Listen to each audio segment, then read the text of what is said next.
একজন প্রশ্ন করেছেন কোন ধরনের পোশাক পরে নামাজ পড়লে নামাজ হবে না। যেই পোশাক পরলে শরীর দেখা যায় ওই পোশাক পরলে মহিলাদের নামাজ হবে না। শাড়ি পরে যদি নামাজ পড়েন আর হাতের এই যে আপনার গোসা অথবা পেট পিঠ বুক বা কাঁধ এগুলো দেখা যায়, চুল দেখা যায়, তাহলে কি হবে না? নামাজ হবে না। আপনি শাড়ি পরেন আর যাই পরেন, উপর দিয়ে আরেকটা ওড়না পরেন বা যাই পরেন, মাথা থেকে পা পর্যন্ত শুধু মুখমণ্ডল, দুই হাতের কবজি ছাড়া আর পায়ের পাতা ছাড়া, নিচের অংশ ছাড়া সব কি করবেন? ঢাকতে হবে। এমনকি চুলো হালকা একটু দেখা গেছে এক সেকেন্ডের জন্য ভিন্ন কথা, হয়তো সরে গেছে, সাথে সরে দিলেন, কিন্তু পুরো নামাজ জুড়ে আপনার এই হাতের এই যে অংশগুলো এগুলো যদি খোলা থাকে নামাজ হবে না। আমাদের অনেক মা বোনরা আছে বিশেষ করে গ্রামে এখনো ওই শুধু শাড়ি পরে এমন ভাবে নামাজ পড়ে যে তার শরীরের বিভিন্ন অংশ দেখা যায়। মহিলার নামাজের জন্য সতর হলো পুরো শরীর তাকে ঢাকতে হবে। কথা বুঝাতে পারছি? পুরুষরা মহিলাদেরকে শিখিয়ে দিবেন। এবং আজকাল নামাজের ওড়না পাওয়া যায়, এক ওড়নায় শুধু মুখটা খোলা থাকবে, একদম পুরোটা ঢেকে যাবে, নামাজ শেষ আবার ওড়নাটা করে রেখে দেন, খুব ইজি হয়ে গেছে আলহামদুলিল্লাহ। 50 বছর আগে বিয়ের কাবিন 30,000 টাকা স্ত্রীকে দেওয়া হয়েছে। স্ত্রী তার ওই টাকা ছেলে মেয়ের পড়ালেখার জন্য খরচ করেছে। এখন প্রশ্ন হলো, স্ত্রীর ওই টাকা স্বামী কি আবার দিতে হবে, নাকি না দিতে হলে কত টাকা দিতে হবে, না আবার দিবে কেন? স্ত্রীকে টাকা দেওয়ার পরে উনি যদি ওইটা ছেলে মেয়েদের জন্য খরচ করে থাকেন, সে আসলে তার ব্যাপার, খরচ করছে কেন? আমার দেশে মহিলারা একটু বোকা শোকা, আসলে সোজা সরল। আমরা পুরুষগুলা বেশিরভাগই বাটপার কিসিমের। মহিলাদেরকে আমরা কতভাবে যে ধোকাবাজি করি। মোহরের টাকা দিয়ে আবার এই আপনার হাত পাতে যদি বসে থাকেন যে ছেলের এখন ভর্তির টাকা লাগবো, তোমার কাছে তো আছে, দাও। আমার কাছে আছে, তুমি দেখবা কেন? ছেলের ক্ষয় খরচের দায়িত্ব তোমার, করতে কেন বা তুমি বুঝে পড়াও, এটা আমার দিক টাকা পাও না তুমি। এই কথা যদি মহিলা বলে, আর তো ভাত ওই সংসারে আর চলবে না। অথচ ইসলাম তাকে সে অধিকার দিয়েছে না দেয় নাই? দিয়েছে, কিন্তু আপনি সহ্য করবেন না। তাহলে আপনি অত্যাচারী, আপনি অবিচারক, অবিবেচক এবং আপনি জুলুমকারী। মহিলাদেরকে তাদের রাইট দিতে হবে। স্ত্রীকে মোহরের টাকা দেওয়ার পর তার টাকা সে রাখবে না, খাবে না, তার বাপের বাড়িতে সবার দিয়ে দিবে, সম্পূর্ণ শতভাগ রাইট তার। আপনার জিজ্ঞাসা করার অধিকার নাই কি করছো গো। জিজ্ঞেস করতে পারেন, যদি বলে আমার মনে হচ্ছে যে হাওয়ায় উড়ে দিছে, শেষ, চুপ থাকবেন, কোনো কথা নেই, একদম মুখে কুলুপ, সত্য কথা বলে, এটাই ইসলাম। কিন্তু আমরা কি করি? মহর তো দেয় না, 2 নম্বরে 10 লাখ 20 লাখ ধরে কয় টাকা দিয়ে আবার ওই বাসরাত যাইতে না যাইতে হাত পাতে বসে থাকে ফকিরের মতো। বিদেশ যাওয়ার সময় বলে কি করছো, এগুলো দাও। ঠিক না ঠিক? এগুলো উচিত না ভাই।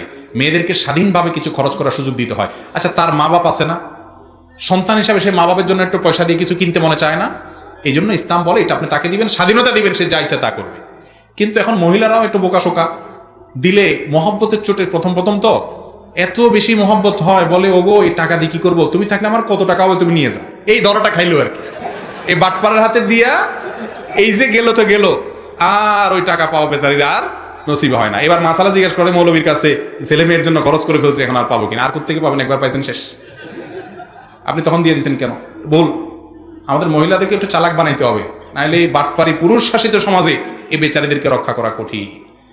ইয়াংরা বিয়ে করবেন, বাপের বেটার মতো পুরুষের মতো মোহর দিয়ে দিবেন স্ত্রীকে, একদম হাতে হাতে টনটনাইয়া। আমি আমার স্ত্রীকে পুরোপুরি মোহর দিয়ে দিয়েছি। আলেমরা বেশিরভাগই আমি জানি যে দিয়ে দেয় আলহামদুলিল্লাহ। বাংলাদেশে মোহর দরে 10 লাখ 1 টাকা, 20 লাখ 5 টাকা। আরে বাবা, বাহার কি 6 টাকা বেচা যাবে না আলী? মোহর দরে 10 লাখ 1 টাকা, আবার 1 টাকাও দেয় না। কত বড় বাটপারি আপনি চিন্তা করেন। দিবে না 1 টাকাও, ধরে 10 লাখ টাকা। এর চেয়ে বড় বাটপারি আল্লাহর জমিনে আর কি আছে বলে? যুবকরা যা ধরতে পারবেন তাই দিবেন। এখন যুবকদের দোষ দিব কি? এখন আছে কিনা জানি না, আমরা তো দেখছি ছোটবেলা বিয়ের সময় জামাইয়ের মুখে একটা রুমাল ভাঁজ করে দিয়ে দেয়, এমনি, মানে তোর কোনো আজকে কথা নেই, একদম চুপ, বেচারা রুমাল মুখে দিয়ে বসেই থাকে, কোনো কথা নেই তোর আজকে। অনেক বিয়েতে ছেলে কথা বলে বিয়েই ভেঙে যায়। কত বড় বেয়াদব ছেলে মুরব্বীদের সামনে কথা বলছে, ঠিক না ঠিক? এসব অনাচার আমাদের নোয়াখালীতে আবার একটু বেশি। আরে ভাই, বিয়ের সময় ছেলে কথা বলবে না মানে কে কথা বলবে? ছেলেই তো কথা বলবে। মোহরটা দিতে হবে কি ছেলের না ছেলের বাপের? বউ যে মোহর পাবে এটা কি স্বামীর কাছে পাবে না শ্বশুরের কাছে পাবে? তাহলে কথা তো ছেলেই বলবে। আপনারা ধরে 10 লাখ 1 টাকা 5 লাখ 10 টাকা ধরাই দিলেন, আমি মানুষটা ওই টাকার আছে কিনা, আমার ওজন কত, এটা আমি কথা বলবো। আমার নিজের বিয়ের সময় মোহর নিয়ে যখন বার্গেনিং হচ্ছে দেখতেছিলাম, তখন আমি বললাম যে আমি এত হলে দিতে পারবো, আমার এটা অ্যারেঞ্জ আছে। তো সবাই চুপ হয়ে গেছে, আলহামদুলিল্লাহ পরে রাজি হয়ে গেছে, আমি এটা দিয়ে দিচ্ছি। কিন্তু আমাদের সমাজে ওই ছেলের মুখে রুমাল দিয়া মুরব্বীরা এবার ঠিক করে। মেয়ে পক্ষ বলে বাড়াই ধরেন, তাহলে কি হবে? তালাক দিতে পারবে না। আগেই তালাকের চিন্তা করেন, ওই বিয়েতে এমনি ভাঙবে। আগে থেকে নেতিবাচক চিন্তা কেন? মোহর কি তালাকের কোনো বিয়ের কোনো প্রোটেকশন? মোহর হলো স্ত্রীর উপহার, তাকে বাসর ঘরে দিয়ে দিবেন। আপনার মোহরের টাকা না থাকলে রোজা রাখবেন, আপনারা বিয়ে করতে বলছি, বিয়ে করবেন আর বাসর রাতে যে বড় করবেন, দেখো এখন মোহর তো ধরছে মুরব্বীরা, আল্লাহ দিলে ইতালি ভিসা আসলে চলে যাব, কত টাকা আসবে, কত লাগবে তোমার, সব তো তোমারই আল্লাহর রহমতে। আমার পাম্পট্টি দিয়া মহিলারে, এমনি নরম মানুষ, তাদের দিলটা নরম থাকে, বাপের বাড়ি ছাড়িয়ে আসছে আপনার কাছে, আপনি আয়সা বেহায়ের মতো প্রথম রাত্রে ভিক্ষুকের মতো হাত তুলে ধরছেন। তো বেচারি বলে ঠিক আছে, ও কি বলো না বলো, মহর দিয়ে আমি কি করব, সব মাপ, জ্যাস গেল আর কি, শেষ। বেচারি গেল আর কি ডুবি, আর বাটপারি করে আমি জিতে গেলাম। আল্লাহ আমাদেরকে হেদায়েত দান করুন। খবরদার স্ত্রীর মহারণার টাকা মারবেন না কেউ, মনে থাকবে তো ইনশাআল্লাহ। মহারণার টাকা দিয়ে আবার হিসাব নিতে আসবেন না, কি করছো, তার ব্যাপার, সে কি করবে। আল্লাহ আমাদেরকে বোঝার তৌফিক দান করুন। নামাজে তাশাহুদ পড়ার আগে কোথাও কোনো ভুল হলে তাশাহুদ পড়ার পরে সালাম ফেরানোর আগে ভুলের কথা মনে হলে কি করা উচিত? আপনি সালাম ফেরানোর আগে হঠাৎ করে মনে হলে আরে ভুল তো একটা করে ফেলছি, কি করবেন তখন দেখবেন ভুলটা কোন ক্যাটাগরির ভুল। যদি সুন্নাত ভুল হয় ছুটে, তাহলে কোনো অসুবিধা নেই, নামাজ হয়ে গেছে। যদি ওয়াজিব ছুটে ভুল হয়, তাহলে সেজদা সাহু দিতে হবে।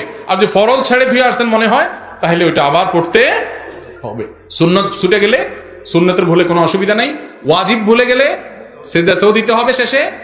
আর যদি ফরজ ছুটে যায়, তাহলে ওটা আবার পড়তে হবে, ওইটা হয়নি। দাড়ি টুপি পাঞ্জাবিওয়ালা পাত্রকে অনেক সময় পাত্রী বা পাত্রীপক্ষ তার উপরোক্ত বিষয়গুলোর কারণে প্রত্যাখ্যান করে। এক্ষেত্রে ইসলামী দৃষ্টিকোণ থেকে পাত্রী বা পাত্রীপক্ষের কোনো গুনাহ হবে কিনা?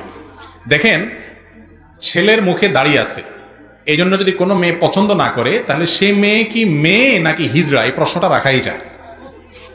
কেন রাখা যায় আমি বলি। আল্লাহ তাআলা সৃষ্টি হলো বিপরীত লিঙ্গের প্রতি আকর্ষণ থাকে, ছেলে মেয়ের প্রতি, মেয়ে ছেলের প্রতি। দাড়ি এটা পুরুষের ভূষণ, আল্লাহ তাআলা পুরুষকে দিয়েছেন, নারীকে দেন নাই। নারীর মুখে দাড়ি হয়, পুরুষের মুখে দাড়ি হয়, এটা পুরুষের মার্কা। পুরুষের মার্কা থাকলে এটা দেখে তো নারী আকৃষ্ট হবে। এখন মার্কা দেখে যদি নারী পালায়, তাহলে এটা কি নারী না হিজড়া, এটা নিয়ে প্রশ্ন তোলা যায়। যাই হোক, আল্লাহ মাফ করুক, একটু আক্রমণ করে বলছি, আল্লাহ মাফ করুক। মূলত আমাদের যে সমস্ত বোনেরা বা যে সমস্ত অভিভাবকরা দাড়ির কারণে কোনো ছেলেকে প্রত্যাখ্যান করেন, নবীজির সুন্নাতের কারণে, ওয়াজিবের কারণে, শরীয়তের কারণে, ইসলামের কারণে যদি কাউকে অপছন্দ করেন, তাহলে এটা ইমান বিরোধী একটি চেতনা। এটার কারণে ইমান চলেও যেতে পারে কোনো কোনো ক্ষেত্রে। এত ডেঞ্জারাস একটা বিষয়। কথা কি বুঝাতে পারছি? মনে রাখবেন, ছেলে ভালো মানুষ কিনা, মেয়ে ভালো মানুষ কিনা, এটাই হলো মূল সম্পদ। টাকা পয়সা, রূপ, লাবণ্য, এগুলা কোনোটাই মানুষের মূল জিনিস না। এই জিনিসটা মানুষ একটা সময় বুঝে, তখন আফসোস করে আর কাজ হয় না। এই জন্য দেখবেন ছেলেটা মানুষ কিনা, ভালো মানুষ কিনা, মেয়েটা ভালো মানুষ কিনা, সম্পদ এগুলা কুলি কামায়, চামারে কামায়, বিভিন্ন মানুষ কামায়, তারও একসময় সম্পদ হয়ে যাবে হয়তো, কিন্তু মনুষ্যত্ব এটা কখনো অমানুষের সাধারণত আসে না। এই জন্য মনুষ্যত্ব দেখবে। শুক্রবারে জুমার নামাজের স্বামী পড়ার আগে স্ত্রী নামাজ পড়তে পারবে না, এই কথাটা কি সঠিক কিনা? আমাদের দেশে মহিলাদেরকে আমরা একেবারে দাসী বানাই ফেলছি, আল্লাহ মাফ করুক। স্বামীর নামাজের সাথে বউয়ের নামাজের কি সম্পর্ক? ওয়াক্ত হয়ে গেছে, নামাজ পড়ে ফেলবে। স্বামী বেটার বেনামাজি হলে কি স্ত্রী বসে থাকবে যে আমার স্বামী নামাজি হোক তারপর পড়বো? সম্পূর্ণ অনর্থক কথা।